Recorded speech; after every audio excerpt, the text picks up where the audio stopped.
بسم اللہ الرحمن الرحیم۔ ناظرین، حضرت حسین کے کل کتنے بچے تھے؟ ان میں کربلا کی جنگ میں شہید ہونے والے کون تھے؟ حضرت حسین رضی اللہ عنہ کی نسل سے اہل بیت کے کتنے اور کون سے امامت سے تعلق رکھتے ہیں؟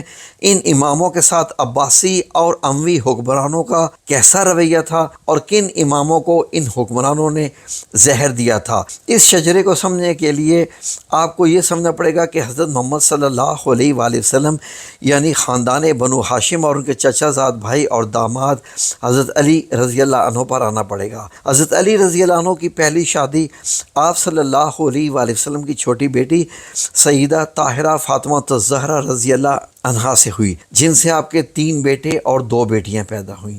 جہاں تک آپ کے چھوٹے بیٹے حضرت حسین کی بات ہے تو آپ سن 626 عیسوی یا ہجرت کے چوتھے سال مدینہ میں پیدا ہوئے۔ حضرت علی رضی اللہ عنہ اور حضرت حسن رضی اللہ عنہ کے بعد اہل تشیع آپ کو تیسرا امام مانتے۔ آپ کی پیدائش کے وقت حضرت علی نے حضرت حسن کی طرح آپ کا نام بھی حرب رکھا تھا، جسے رسول اللہ صلی اللہ علیہ وسلم نے تبدیل کر کے حسین رکھ دیا۔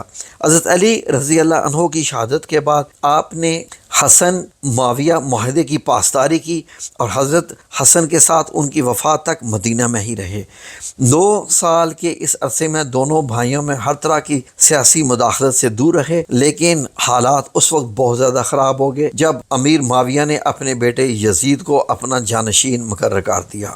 یزید نے تخت پر بیٹھتے ہی حضرت حسین رضی اللہ عنہ سے بیعت کرنے کا مطالبہ کر دیا، جو اس وقت نبی پاک صلی اللہ علیہ وآلہ وسلم کے خاندان کے سربراہ تھے، لیکن یہ بیعت کرنے سے آپ صلی اللہ علیہ وآلہ وسلم کے نواسے یعنی حضرت حسین رضی اللہ عنہ نے صاف انکار کر دیا، جس کے نتیجے میں سن 680 میں کوفہ میں جاتے ہوئے کربلا کے مقام پر امیوں نے اپنے 4000 کے لشکر کے ساتھ حضرت حسین رضی اللہ عنہ اور ان کے ساتھ 72 افراد کے قافلے پر حملہ کر دیا، جس کا نتیجہ یہ نکلا کہ حضرت حسین رضی اللہ عنہ اور ان کے خاندان کے بیشتر افراد کو بڑی بے دردی کے ساتھ شہید کر دیا گیا اور بچے کچھ افراد کو قید کر لیا گیا۔ جہاں تک حضرت حسین رضی اللہ عنہ کی اولاد کی بات ہے تو مختلف روایات میں ان کے بچوں کی مختلف تعداد آتی ہے، لیکن زیادہ تر مورخ لکھتے ہیں کہ ان کی 5 بیویوں سے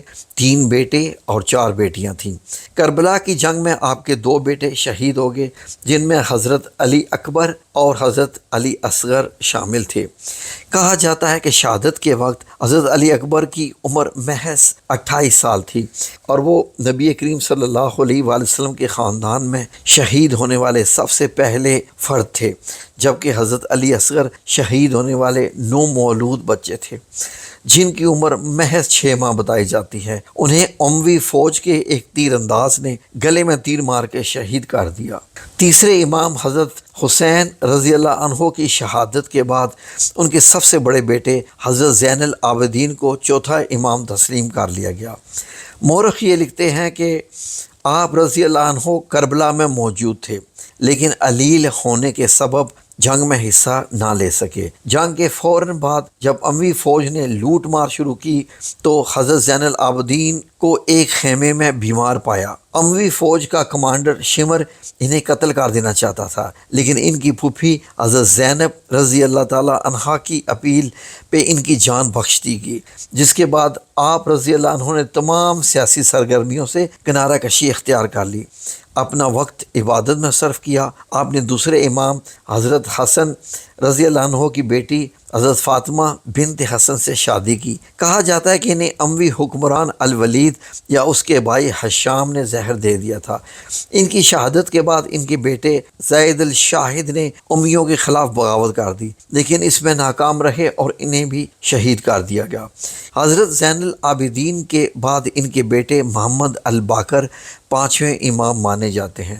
ان کی خاص بات یہ ہے کہ ان کی نسل اپنی والدہ حضرت فاطمہ کی طرف سے حضرت حسن جبکہ اپنے والد زین العابدین کی طرف سے حضرت حسین سے جا ملتی ہے، جس کا مطلب یہ ہے کہ آپ کا شجرہ اپنے والد اور والدہ دونوں کی طرف سے حضرت محمد صلی اللہ علیہ وآلہ وسلم سے جا ملتا ہے۔ آپ سن 676 عیسوی میں مدینہ میں پیدا ہوئے۔ آپ کی پہلی شادی حضرت ام فروا سے ہوئی تھی، جن کا شجرہ پیچھے خلیفہ اول حضرت ابو بکر صدیق رضی اللہ عنہ سے جا ملتا ہے۔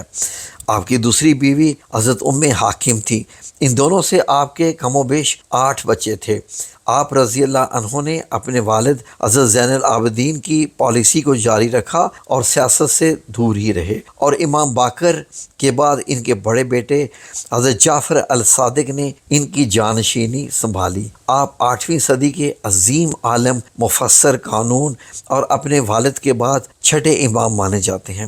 اس کے ساتھ آپ کو اہل تشیعوں کے جعفری مکتب فکر کا بانی بھی مانا جاتا ہے۔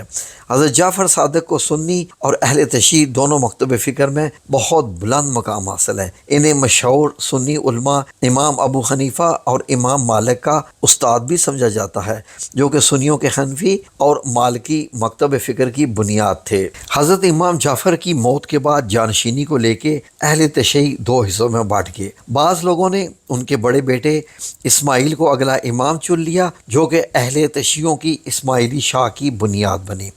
اور یہاں دلچسپ بات یہ بھی ہے کہ فاطمی سلطنت کے خلفاء بھی ان کی نسل سے تعلق رکھتے تھے۔ اہل تشیعوں کے کچھ دوسرے لوگوں نے حضرت جعفر کے چھوٹے بیٹے موسیٰ الکاظم کو اپنا اگلا امام تسلیم کر لیا۔